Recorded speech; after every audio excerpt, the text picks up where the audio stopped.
1st February 2023, the Finance Minister Nirmala Sitharaman will present the last full union budget before 2024 elections. India's most awaited financial event comes in the midst of global slowdown, inflation, liquidity tightening, geopolitical tensions and re-emergence of COVID-19. Will India look to fire up its manufacturing?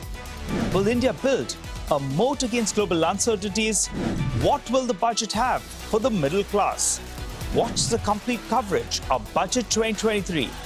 Real-time analysis, expert takes all day on Moneycontrol. Log on to www.moneycontrol.com for more.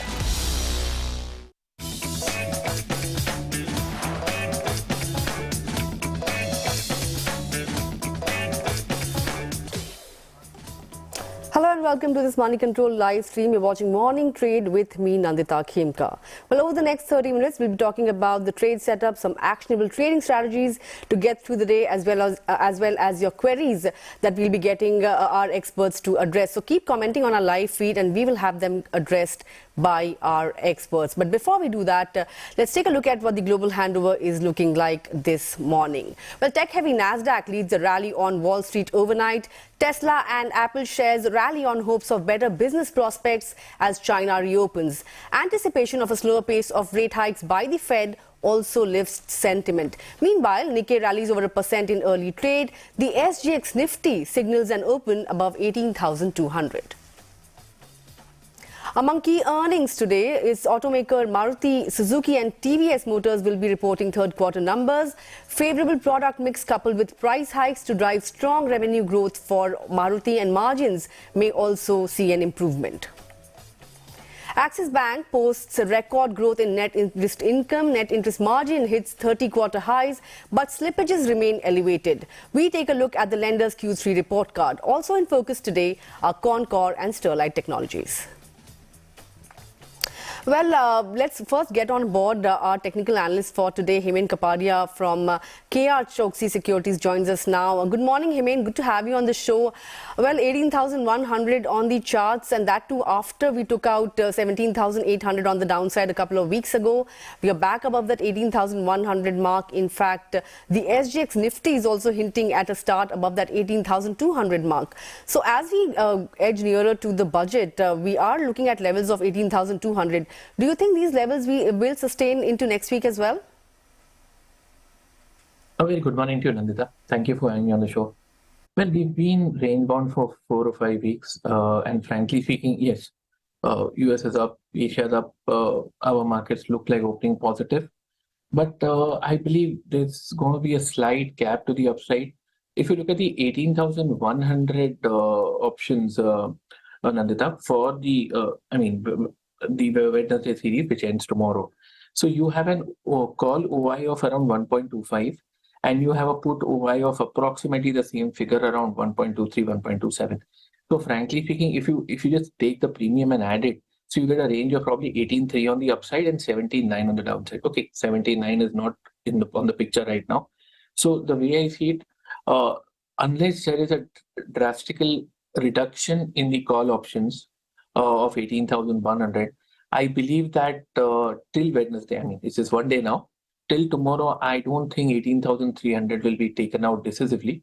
We'll remain within the range, yes, and then we'll have to see the new settlement, how things work out. We have a holiday, we have a budget. So frankly speaking, and the VIX is low, bit too low, Nandita. The Nifty VIX is around 13.5 and the Bank Nifty VIX is around 16.5. Last time we were going into the budget, the VIX was 35 as far as the Bank Nifty was concerned, Nandita, and the Nifty VIX was around 19.5. So frankly speaking, a very low VIX, I think, is a lack of interest, or rather the lack of commitment to, take big positions. So yes, bias is positive, technical setup is good. Above 18.3, I think till tomorrow, no, we'll have to wait and see the new settlement. Nandita. Right, 18,300 on the upside is the level to watch out for, and there is some bit of hesitancy to take positions as of now. Hemen, hold that thought. I'll come back to you, but let me go across to my colleague Aparna Iyer to decode the Axis Bank's third quarter report card. Good morning, Aparna. Looks like it has been a strong quarter for Axis Bank as well, where margins have come in at a multi-quarter high, and in fact, even net interest income is very strong. What are the key takeaways from the numbers? Morning, Nandita. So here's the big numbers which we see. The profit growth was quite high at 62%. In fact, the profit that came, the net profit that came for the December quarter was it easily beat analyst estimates, the street estimates. It was on the back of a strong NII growth, like you mentioned, 32% year on year. Again, loan growth was 15%. So Axis Bank delivered almost on par with its private sector peers like HDFC Bank and ICICI Bank results, which we saw earlier this week. From the brokerages, what we hear is that there could be two concerns. One is obviously the deposit side. Most banks have reported quite healthy deposit growth. Axis Bank is not an outlier. At 10%, it's pretty decent. But the problem with Axis Bank is that much of this deposit growth has come from non-retail deposits, and these are expensive. So the outlook on cost of funds and therefore net interest margin is not very strong at this point. And this is exactly what the brokerage firm Macquarie points it out. This could be splitting hairs, but overall the asset quality was great. Gross NPA ratios have come down year on year, and this has been happening at Axis Bank for more than 5 consecutive quarters. So you should really take note of the bank's cleanup as far as asset quality is concerned. The gross NPA ratios are around 2.2%, so it's quite benign. But this quarter saw an increase in fresh slippages. So there is stress at some point. What the management said in a call is that this is due to they being extra strict and prudent about recognizing stress and providing for it. And this has been a practice for HDFC and ICICI Bank as well. These banks have become very strict in recognizing NPAs, and they really do not want any drag in future earnings. That is very clear. Right. It has reported a 60% jump in its profit. Of course, there's been a rise in provisions and slippages, as you mentioned. But what about loan growth? Is it lagging other peers like ICICI Bank and HDFC Bank? Loan growth is at 15%. Yes, it is. If you see ICICI and HDFC were closer to 20%. So in that sense, yes, Axis Bank is far behind them. But the bank's focus areas have been credit cards. It has been small business loans, loans to small and medium-term enterprises, SME loans, that is. Corporate loans haven't been its focus as such, but the management did say that they are seeing strong signs of demand from large corporates as well. And this part will probably grow faster as the quarters progress. But yes, if you say on the headline numbers, Axis Bank really lags its peers in terms of loan growth. Sure. Has the management given any color on capital raising for the rest of the financial year? Or in fact, the new financial year, FY24? So the plan now seems to be focused on the conclusion of the Citi deal. When the management was asked in terms of raising funds, if they require anything, the message has been that they are very comfortable on the capital position for this financial year at least. Next financial year too, they seem to be quite confident because of the profit acquisition that they expect over the course of the year. So on the capital front, they are very comfortable. Their CAR ratios are very comfortable. So they don't seem to have any plans to raise money at this point. Right, Aparna. Thanks a lot for taking out time and putting things into perspective and breaking down the Axis Bank numbers for us. Coming back to Hemen. Hemen, if you look at Axis Bank on the charts, in the run-up to the numbers of the last 5 days or so, it has gained somewhere around 2% or thereabouts. But over the last 1 month, it hasn't really done much. It's been largely flattish. Looking at all the other banks that have reported numbers, ICICI Bank, HDFC Bank, Axis Bank, which do you think is the best placed on the charts right now? Well, traditionally, Nandita, if you see over the last maybe 15, 20 years, it's always been HDFC Bank and Kotak Bank, which has led the entire bank nifty and the private sector stocks in terms of banks. Now, this time around, it's been, an ICICI Bank, maybe even an SBI, and even an Axis Bank. But yes, coming back to your main question, I have a feeling HDFC Bank is looking interesting. Okay, we spent almost 10 weeks doing nothing in a range between 1645, say 1670 and 1560. Now we've broken out from there. And yes, there has been an underperformance. Kotak has underperformed even more. But yes, HDFC Bank has broken out. So frankly speaking, technically, HDFC Bank, there could be a small school off. But barring that, I think HDFC Bank is better poised to make an up move and also most probably make a fresh all-time high, Nandita. Right, HDFC Bank is the best placed amongst the lot. Let's move on to Maruti then. The automaker is slated to report its earnings. In fact, it is expected to report good earnings in the face of currency benefits as well as favorable product mix. Now, if you look at Maruti, it is up somewhere around 20% from its March 2022 lows, and over the last month the stock is up somewhere around 2% or thereabouts. Hasn't done much, but what do you expect? Do you expect this counter to head higher from here and maybe inch closer to its 52-week high anytime soon? Nandita, yes and no. I think the counter could head higher, but coming back to its 52-week high, I don't think so. We spent 13 weeks coming off from 9769 to sub 8100, Nandita. But if I look at the weekly charts, the setup doesn't inspire too much of confidence in the sense, yes, we are oversold, downside appears limited, we are set for a bounce. But coming to test its earlier 52-week high, it doesn't look like. But yes, if we take out 8550, we struggled over here for the past, there's a fourth week now. Okay, we just the beginning of the week, that's not much. But if we take out 8550, we should gravitate towards 8750 and 8950. But frankly speaking, 9750, looking at the current technical setup, seems like a far cry. Right.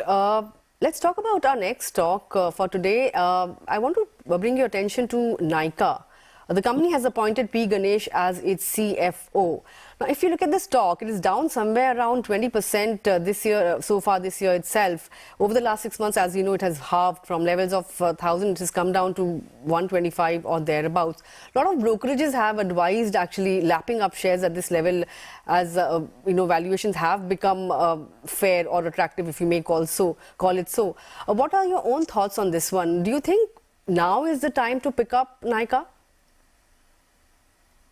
Well, frankly speaking, they announced a bonus a couple of months back, Nandita, to shore up sentiment, but it did result in an unsustainable bounce. But beyond that, ever since we got listed, Nandita, after that brief spark of life for the next week or two, the series of lower tops, lower bottoms continues, Nandita, and that still hasn't changed. And if I were to look at the okay, we don't have that much of data to take a very longer term view. But whatever data we have seems to suggest that no, it hasn't snapped out of its downtrend. Neither is there a reversal visible yet. Oversold, yes, but simply being oversold unless there's follow-up buying, higher tops, higher bottoms, consolidation, positive divergences, levels being taken out, would not amount to much. So frankly speaking, no, I'd prefer to stay away. On a lighter note, I think one can always buy stuff from Nykaa. Seem to be offering good deal, but the stock price currently, I don't think so. Well, avoid Nykaa is what Hemant's call is on the stock.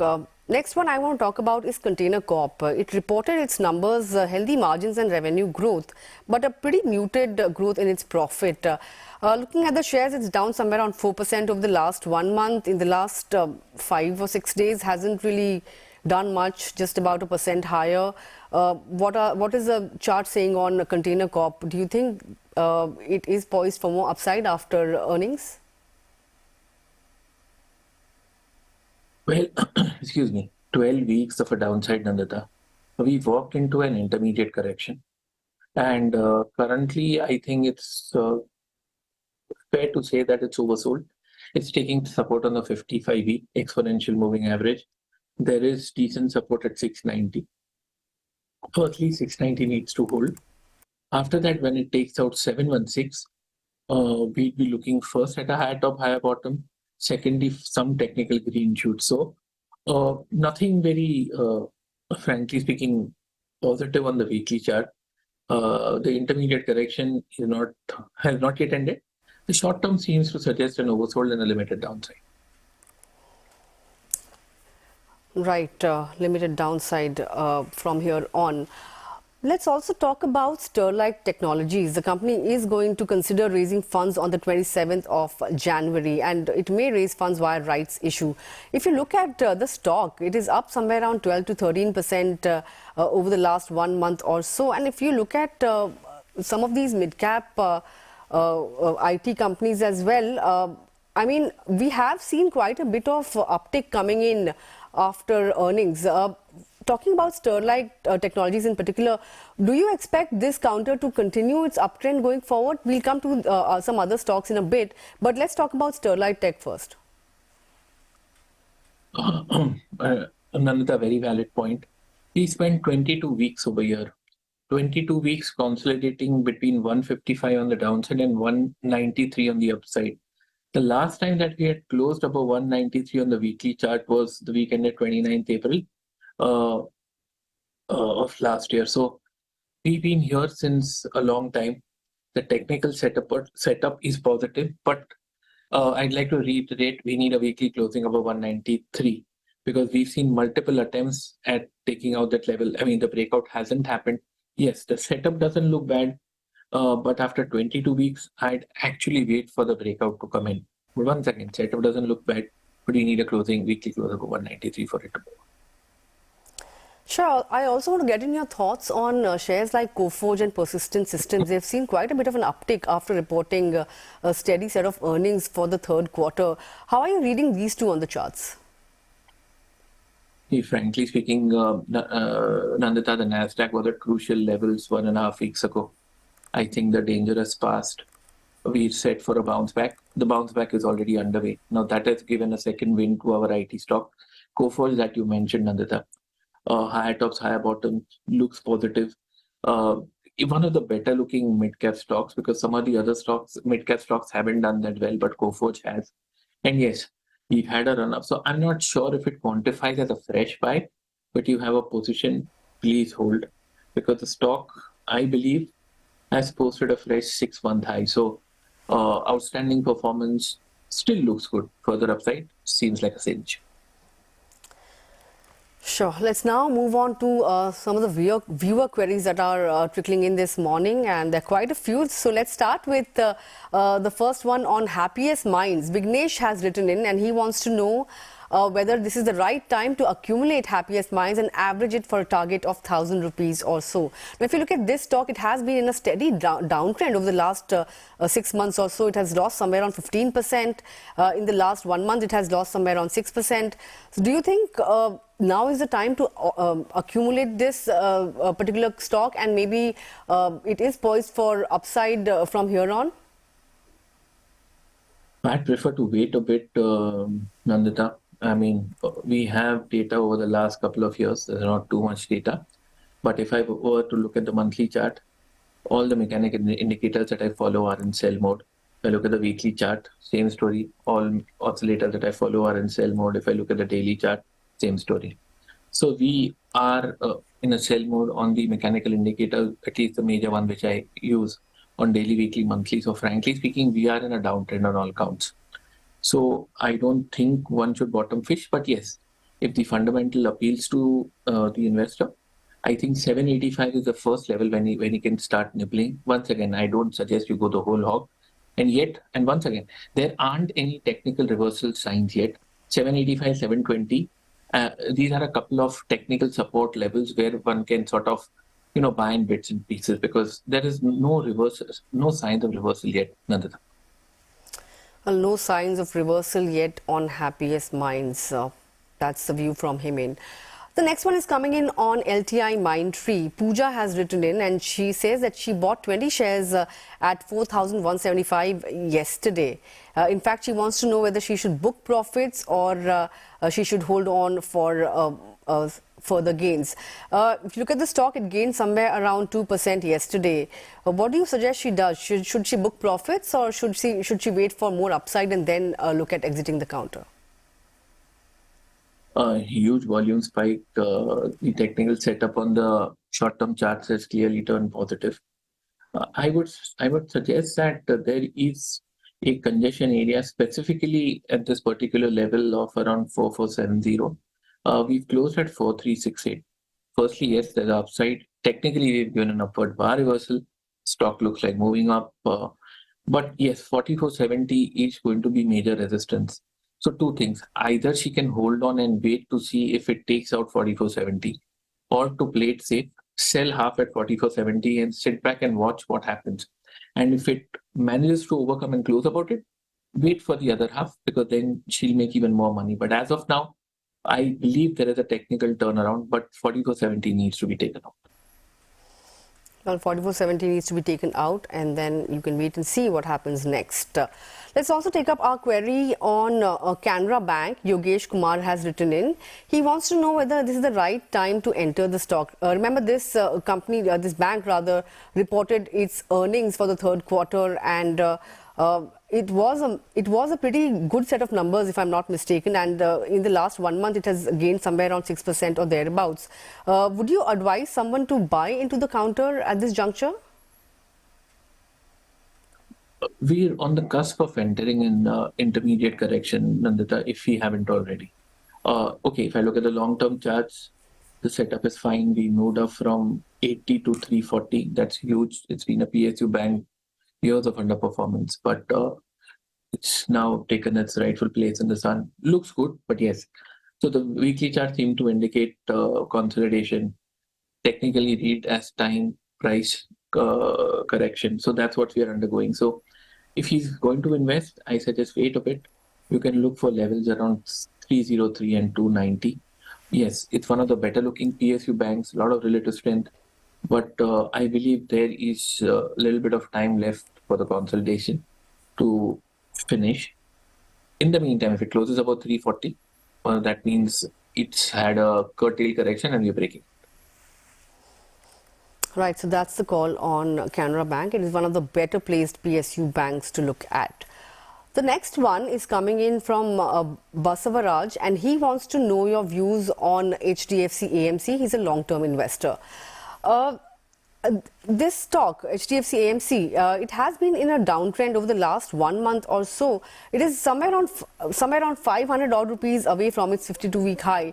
Do you expect this counter to stage a reversal and maybe head towards that level anytime soon?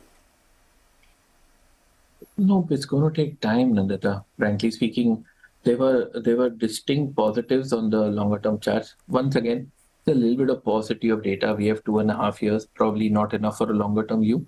But just when things were looking hunky-dory, the stock walks into an intermediate correction, and the bounce from 1700 to 2300 was labored, took time, and is now over, and we're backpedaling again. So the bigger picture looks promising, but this move doesn't augur well on the short to medium term charts. Supported 1965, further downside, yes. Doesn't look too convincing. There is negativity which I believe has still not gone away on the charts. Right. The next one, the next query is rather coming in from Manish Khedkar, and he wants to know your thoughts on Welspun Enterprises. He's bought 150 shares at a rate of 169 rupees 30 paise or thereabouts. What would you advise him to do on this one?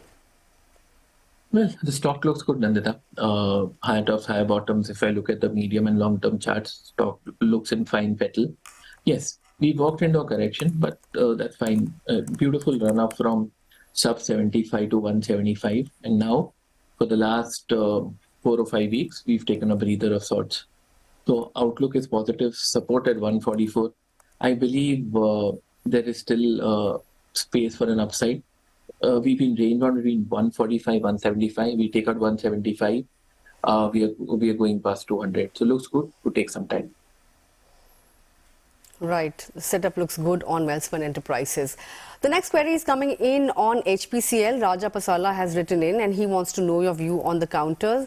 Now, OMCs have been fairly buoyant. In fact, when you look at HPCL on a YTD basis, it has gained somewhere around 5.5% or thereabouts. Would you say that there is more upside on this counter? In fact, on the entire OMC basket, if you look at it? I think so. Brent has made an intermediate bottom. Brent is set for another $10 to $15 of an upside over the next month or two, Nandita. Coming back to HPCL, yes, support at 240, resistance 260, 275. I know it's been a laggard of sorts, but currently, yes, it's got a second wind, so to speak. Looks good. Resistance at 260, but we are heading for a further upside. And I think, like you mentioned, Nandita, the entire OMC pack, whether you look at ONGC, HPCL, BPCL, IOC, they all look set to make further growth. Right. OMC is looking good at this juncture. The next query is coming in from Manish Khedkar once again. This query is on HFCL. And remember, the company did report its earnings yesterday. But if you look at the counter on a 6-month basis, it is gaining somewhere around 14% or thereabouts. What would you advise investors to do on this one? Is it time to take profits or is it time to hang on? If I remember correctly, the numbers were good. I don't remember the specifics, Nandita. But yeah, if you're a short-term trader, you're a medium-term investor, I think it's a sell on bounce. But if you have a long-term view, I suggest hold, because it's been, 1.5 years and counting. The stock remains corrective. It's a very large range between 52 and 102. But the technical setup on long-term charts is inspiring confidence. We could still consolidate for the next 4 to 5 months. But after that, I believe the stock is going to cross 3 figures and go to 140, 150. But this view is only from a 24-month point of view and more. So if that is the time frame the investor is comfortable, hold, otherwise sell on. Right. Himen, I also want to get in your thoughts on Adani Enterprise. The 20,000 crore rupee FPO is opening on the 27th of January and it is at an attractive price point. So, what do you see the stock doing? It has shed somewhere around 0.5% in yesterday's session. It has been fairly it has been edging lower ahead of this FPO issue that is opening on the 27th of Jan. Going forward, what would you say is the chart setup for this counter? Well, a natural consequence is you would sell the current stock and buy the FPO. Obviously, there's it's available at a discount. So, I mean, this would be something even for the rights issue. So, I think it's just because of that we walked into a correction as far as Adani Enterprises is concerned. Yes, lower top, lower bottoms. I believe there is a slight overhang which hasn't gone away. The weekly charts indicate a crossover sell by most of the oscillators. So if 3,400 holds, everything is hunky-dory. If it doesn't, we could slowly gravitate towards sub 3,300 because there is some pressure. It's not too much, but there is some distinct pressure and it doesn't seem to be in a mood to go away in a jiffy. Right, the pressure doesn't seem to go away in a jiffy. The last query for today I would like to ask on Voltas. One of our viewers is asking whether this is the right time to average Voltas or not. Over the last 5 days, it has lost somewhere around 4%, and in the last 6 months, it has literally given up 20% or thereabouts. Do you think this is the right time to average for higher levels in future? Frankly speaking, the charts are a bit confusing. There were technical positives which have now been, washed away, and we're back to the status quo. The status quo is lower top, lower bottom since we peaked at a high of 1350 in April of last year, Nandita. And yeah, the setup hasn't improved. Time to time, there have been sporadic bounces, but they haven't sustained. So I don't think so. And if he's going to invest, I suggest, average. If you're going to average 100 shares, average 1/4 now and keep some space to add more, because oversold, yes, I believe if we don't break 760 decisively, we'd be heading to 840. But the long-term charts don't inspire confidence, and I think it's going to take some time before it sort of gets back on its feet. Nandita. Well, long-term charts don't inspire confidence on Voltas as of now. Well, this wraps up our query segment for today. But Hemant, before I let you go, do leave us with two of your stock picks for today. Yeah, I think two stocks. Firstly, I need to go with something on IT. Emphasis results are out. They weren't that great, but yeah, stock seems to have digested that. So Emphasis looks positive. One can buy Emphasis at 2050, stock loss 1990, target 2170. Secondly is a buy call on Vedanta. Vedanta broke out of a range after quite some time. The level was 325. It was almost 9 weeks, 10 weeks. We gave a breakout, went to 340, and now there's a throwback. So what I mean to say is we are in an uptrend. Now it's correcting. So one can take advantage of that correction to buy. One can buy Vedanta at 325, stop loss 315, target 345. So modest target, I believe it could get overshot. Nandita. Well, buy calls on Emphasis and Vedanta from Hemant. With that, Hemant, thanks a lot for taking out time and joining us this morning. It was a pleasure talking to you. Yep. Well, with that, it's a wrap on this edition of Morning Trade. But don't go anywhere, because coming up next is Opening Bell with Santo.